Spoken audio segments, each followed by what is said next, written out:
बापरे साहेब, तुम्ही पाठिंबा दिलेला आहे उत्तर मध्य मुंबईची उमेदवार काँग्रेसची महाविकास आघाडीची वर्षा गायकवाड झोडपट्टी जळवडसे.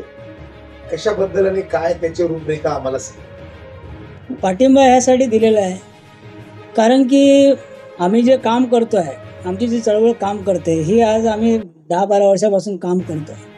आणि आमचा उद्देश जो चळवळीचा एकच उद्देश आहे की मुंबई एअरपोर्ट स्लम जे आहे त्यातला जो संदेशनगर क्रांतीनगरचा जो भाग आहे ह्याचं लवकरात लवकर आणि योग्यरित्याने आणि कायदेशीररित्याने पुनर्वसन झालं पाहिजे.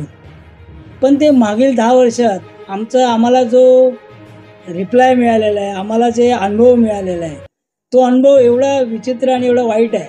त्या अनुभवानुसार एखाद्या व्यक्तीने 10 वर्ष आपण दिल्यानंतर जर आमच्या कुठल्याच मागणीला जर पाठपुरावा केला नसेल आणि त्याला आम्हाला योग्य न्याय दिला नसेल तर अशा व्यक्तीला किंवा अशा पार्टीला आम्हाला रिपीट का करायचं आम्ही.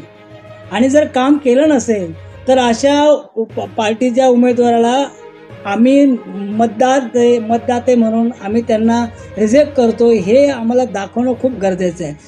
आज जर तुम्ही काही केलं आणि आम्ही तुम्हाला निवडून देतो हा जर विषय झाला तर समोरच्या पार्टीचा संदेश असा संदेश जाईल की आम्ही काही केलं तरी संदेशनगर क्रांतीनगर किंवा मुंबई एअरपोर्ट स्लमचे जे वोटर आहेत ते आम्हाला मतदान करतात.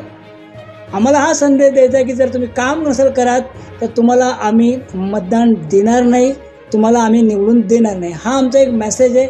आणि ह्या मेसेजला आम्हाला पूर्ण नेण्यासाठी आम्ही काय केलं पाहिजे तर आम्ही आता सध्या अपील करतो आहे की आमच्या चळवळीच्या माध्यमातून अपील करतो की मतदाते जागे व्हा आणि ह्यावेळी तुम्ही भाजपाला मदत न करता तुम्ही एक अनुभवी कॅन्डिडेट जो उमेदवार काँग्रेसने दिलेला आहे वर्षाताई गायकवाड यांना मतदान करा. आपण त्यांना संधी देऊ कारण की ते आपल्याबरोबर आपल्या रस्त्यावर उतरून आपल्याबरोबर काम करतील असं आम्हाला वाटतं. कारण काय तुम्ही त्याचं पाठिंबा देतो? कारण मी तुम्हाला तेच सांगितलं ना की आमचा अनुभव खूप विचित्र आहे. आज 1500 लोकांना झालेलं शिफ्टिंग एकदम विचित्र पुनर्वसन झालेलं आहे. त्याबद्दल न बोललेलं बरं असा विषय. कुठे म्हणजे शिफ्टिंग झाली आहे त्याच्याबद्दल काय की आम्हाला स्पष्ट सांगायचं. हे बघा, टोटल जवळपास 4000 झोपड्या आहेत संदेशनगर आणि क्रांतीनगरला मिळून. त्यातल्या 1500 लोकांना आता पुनर्वसन केलेलं आहे. ते पुनर्वसन करण्यासाठी आम्ही योगदान दिलेलं आहे, खूप संघर्ष केलेला आहे. रस्ता रोको केला, जेल भरो आंदोलन केलं, अनशन केलं, सगळ्या गोष्टी केल्या. एवढ्या संघर्ष करून जेव्हा आमचं स्वप्नातलं घर जेव्हा आम्हाला मिळणार आहे ते मिळताना जेव्हा आम्ही पुढे गेलो तर आम्हाला कळालं की आमचं स्वप्न चूरचूर झालेलं आहे. तिथे पिण्यासाठी रोजचं पाणी जर आम्हाला दुसरीकडून घेऊन जावं लागतं तर मला सांगा एवढं दुर्दैवी कसली शिफ्टिंग केली, कसले पुनर्वसन केलं. 3-3 आणि 4-4 वेळा मुख्यमंत्री आणून इथे फक्त इव्हेंट करायचे. या सगळ्यांचा बेकार अनुभव आहे. आणि हे सगळं होत असताना स्थानिक खासदार कुठल्या प्रकारचा आवाज करत नाही. लोकसभा बघू, पुढची लोकसभा पाहून गप्प बसायचं असं ना. तर मागच्या वेळी चाय वाटताना काहीतरी गोंधळ झाला होता. कमीत कमी 40 घराच्या काय गोंधळ झाला होता. म्हणजे ते लोकांना अटक पण केलं होतं. ती प्रकरण पण त्याच्यात आहे का? हो, ते तर आहेच. ते तर खूप मोठा विषय आहे. काही झोपडी दादा होते, त्या लोकांनी तिथे बोगस घरं बनवून ती पात्रता ठरवून ती रूम मिळवले होते. आणि ते मिळवल्यानंतर ते आपल्या ताब्यात कसे काय राहतील रूम, त्यासाठी तिथे कागदपत्र चालू होते. जिथे वाटप चालू आहे त्याच्याच बिल्डिंगच्या खाली तिथे कार्यक्रम चालू होते सगळे. सध्या तुमचं जे वर्षा गायकवाड आहे त्यांच्याबद्दल काय आपली मागणी आहे त्यांना? आमची स्वच्छ आणि स्पष्ट मागणी आहे. आमचं पुनर्वसन हे योग्य रीतीने कायद्याच्या चौकटीत ज्या प्रकारे MMRD आणि एअरपोर्ट MIL यांच्याबरोबर जे झालेलं आहे ते ॲग्रीमेंटनुसार आमचं शिफ्टिंग करा. जी घरं आता तुम्ही 1500 दिलेले आहेत त्यांचं पुण्यात नव्याने रिपेरिंग करून द्या.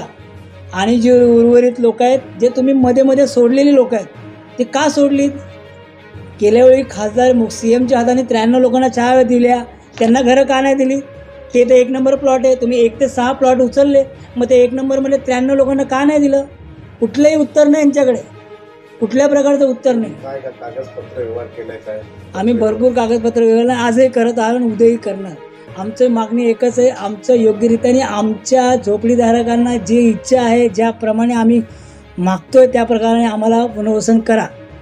हीच आमची ह्या पत्राद्वारे. मुख्यमंत्री देवेंद्र फडणवीस आणि मागचे मुख्यमंत्री पण देवेंद्र फडणवीस आणि पूनम महाजन यांनी संदेश नगर तरुणाई नगरला चावी दिली होती, प्लास्टिकची चावी. त्याचा काय झालं? तुम्ही झोपडपट्टी जवळचे आहे, त्याच्याबद्दल मला काय माहिती? बघा, जेव्हा ते चावी वाटपाचा कार्यक्रम झाला होता तेव्हा ते मला बोगस आहे असं मला कळालं होतं.